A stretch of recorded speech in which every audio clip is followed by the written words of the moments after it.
أعوذ بالله من الشيطان الرجيم.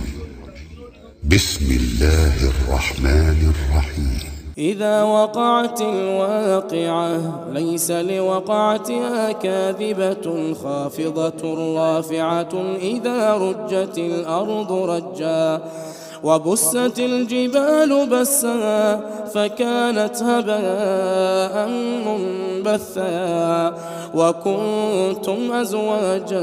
ثلاثة فأصحاب الميمنة ما أصحاب الميمنة وأصحاب المشأمة ما أصحاب المشأمة والسابقون السابقون أولئك المقربون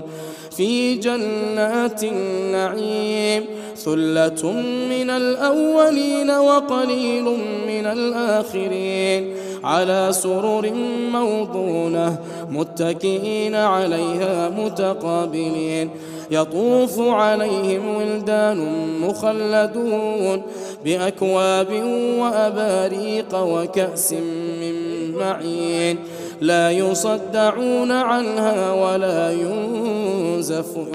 ينزفون وفاكهة مما يتخيرون ولحم طير مما يشتهون وحور عين كأمثال اللؤلؤ المكنون جزاء بما كانوا يعملون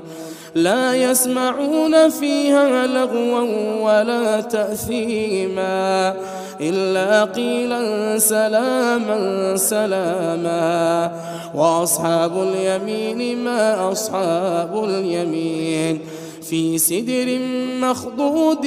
وطلح منضود وظل ممدود وماء مسكوب وفاكهة كثيرة لا مقطوعة ولا ممنوعة وفرش مرفوعة إنا أنشأناهن إن شاء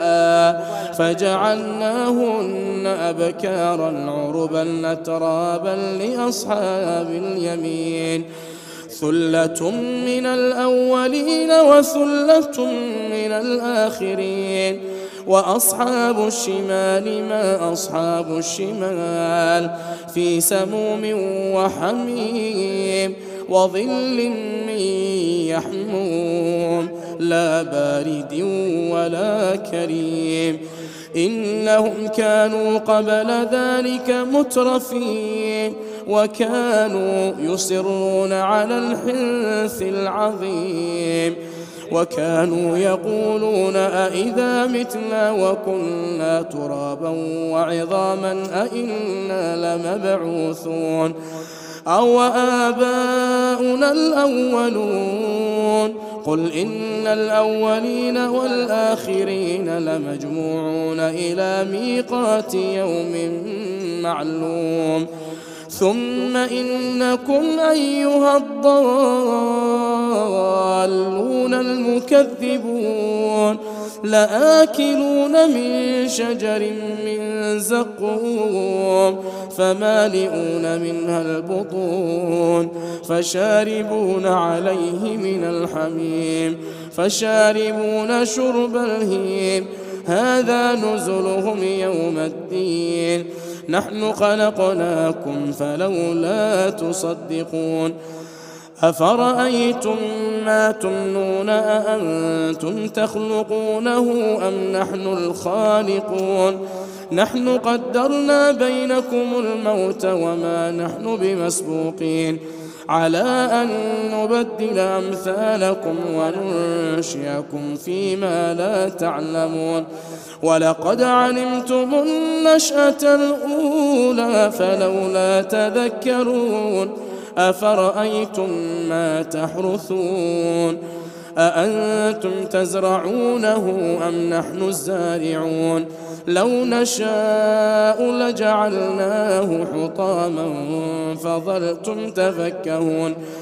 إنا لمغرمون بل نحن محرومون أفرأيتم الماء الذي تشربون أأنتم أنزلتموه من المزن أم نحن المنزلون لو نشاء جعلناه أجاجا فلولا تشكرون أفرأيتم النار التي تورون أأنتم أنشأتم شجرتها أم نحن المنشئون نحن جعلناها تذكرة ومتاعا للمقوين فسبح باسم ربك العظيم فلا أقسم بمواقع النجوم وإنه لقسم لو تعلمون عظيم إنه لقرآن كريم في كتاب مكنون لا يمسه إلا المطهرون تنزيل من رب العالمين أفبهذا الحديث أنتم مدهنون وتجعلون رزقكم أنكم تكذبون فلولا إذا بلغت الحلقوم وأنتم حينئذ تنظرون ونحن أقرب إليه منكم ولكن لا تبصرون فلولا إن كنتم غير مدينين ترجعونها إن كنتم صادقين فأما إن كان من المقربين فروح وريحان وجنة نعيم وأما إن كان من أصحاب اليمين فسلام لك من أصحاب اليمين وأما إن كان من المكذبين الضالين فنزل من حميم وتصلية جحيم إن هذا لهو حق اليقين فسبح باسم ربك العظيم الله أكبر.